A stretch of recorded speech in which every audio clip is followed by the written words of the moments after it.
তো শুভ সকাল। আর আজকে আবার আমরা একটু নাগরকোটের দিকে যাচ্ছি। আর আজকে একটা ডিফারেন্ট গাড়ি নিলাম, কারণ প্রতিটা গাড়িতে আমরা আমাদের ডিফারেন্ট ফিল্ডটা নিতে যাচ্ছি আর কি। তো এখন যে গাড়িটা হচ্ছে এটা হচ্ছে পালসার 220। আর পালসার 220তে আমরা কিন্তু রাইড শুরু করলাম থাম্বেল শহরে। আর সেই আগের সপ্তাহে বাইক নিলাম, বাইক নিয়ে কিন্তু আমরা আবার যাত্রা শুরু করে দিলাম। এটা তো থাম্বেল শহর, ডাক দাও। তো থাম্বেল শহরে কিন্তু আমরা এখন আছি। আর আমাদের রাইড কিন্তু চলতেছে, রাইড হবে এখন আমাদের ইয়ের দিকে, নাগরকোটের দিকে। আর এটা ওয়ান ওয়ে রোড। আর কয়েকদিন ভারী গাড়ি চালিয়ে এখন একটা পাতলা গাড়ি নিয়েছি, যাতে একটু কমফোর্টলি রাইড করা যায় আর কি। তো এই হচ্ছে অবস্থা। আর পেছনে বিলাল ভাই গুগল ম্যাপ দেখতেছে। তো এই আর কি, চমৎকার সকালে, সানি সকালে আমরা কিন্তু রাইড শুরু করে দিয়েছি নাগরকোটের দিকে। ওখানে যাব, ওখানে ইবিসি দেখা যাবে এবং অন্নপূর্ণাও দেখা যাবে। এবিসি যেটা আছে ওটাও দেখা যাবে। এবং সেই সাথে কিন্তু আপনার সাথে আমরা কিন্তু ওখানে অনেকগুলো সাসপেনশন ব্রিজ পাবো, যেগুলো দেখতে পারবো।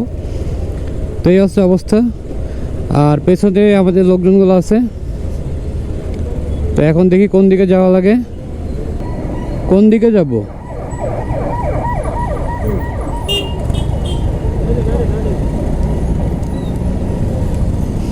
তো আমরা ডান দিকে যাব আর কি।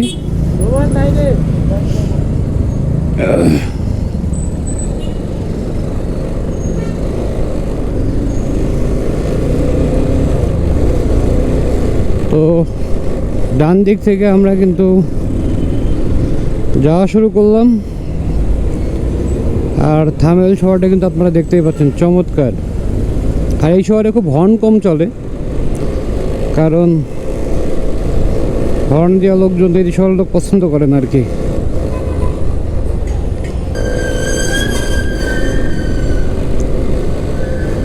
আর এই বাইকটা চলছে কিন্তু 16,000 কিলোমিটার, 16,800 সামথিং।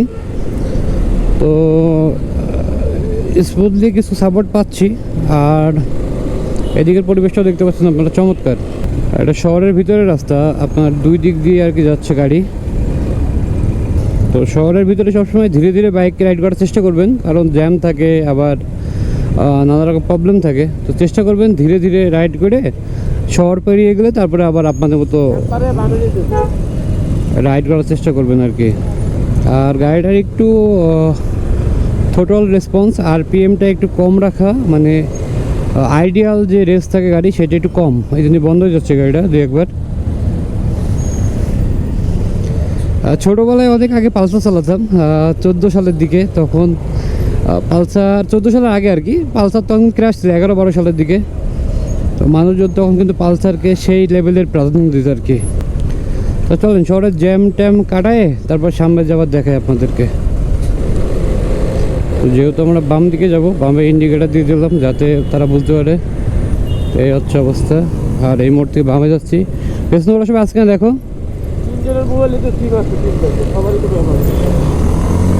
তো এই হচ্ছে অবস্থা। আর এদিকে কিছু পার্ক টার্ক আছে আর কি।